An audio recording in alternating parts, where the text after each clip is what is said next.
So, ngayon guys, ay nagbati na pala yung aming baboy. So, kanina pa yung umaga.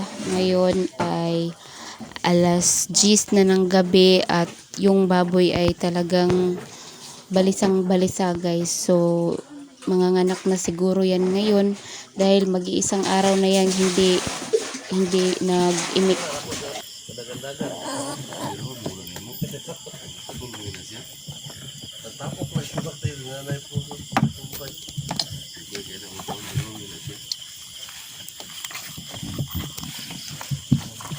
Ihid naman lagi ning nigawas.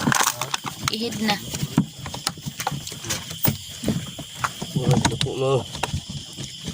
So, ihid. Binilas nga tanak mang isang milas mo. Ito. Na ito? Ito po ay tas kaya. Ito may Okay. milas. Ano?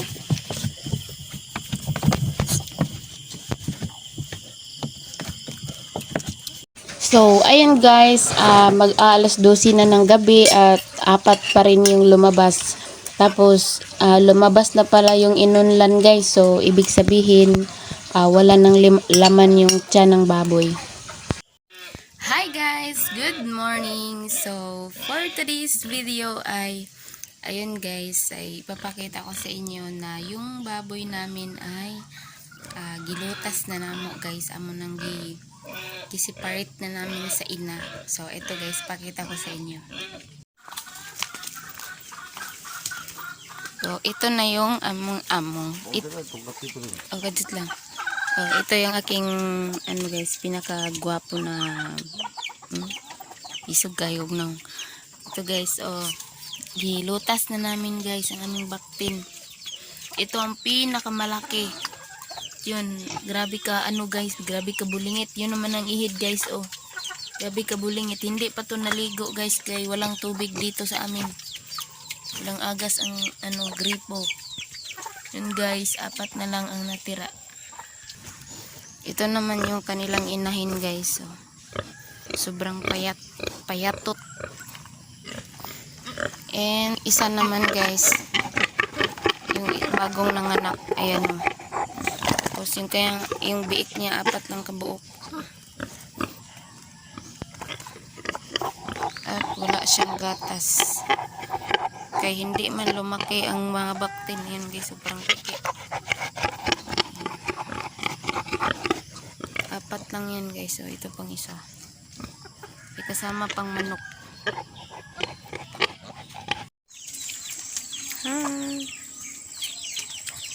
Guys, mga bagong gising pa lang kami guys. Ako naman, yung mata ko ay naghubag dahil sa sa sobrang tulog. So yun ang mga baby namin guys. So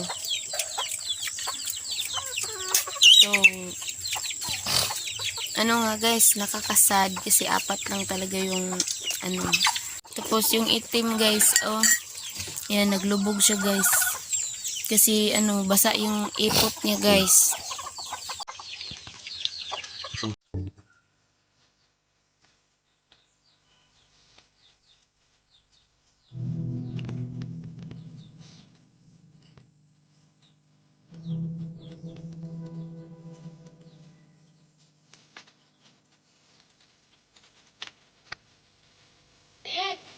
Guys, dagan kay migmanok.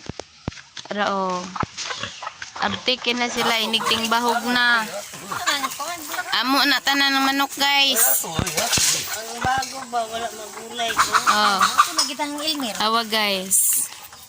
Balik mo Kada bahog guys, pag pag magbahog kami ng baboy, talagang lalapit yung mga dami naming manok guys. Ato. Yun guys, daghan kay na sila guys. Walang nidool ang uban. Ito pa guys, yun. Di ba mapagkamalang baktin na yan. Muntik na yang mututoy Ato.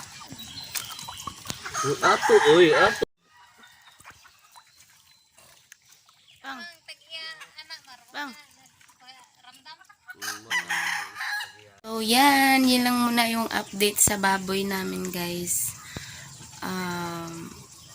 yung isang bagong nanganak ay 4 lang talaga yung anak. Pero parang wala siyang gatas guys. Ilang araw na yung mga mag 1 week na sila 1 week na sila kahapon.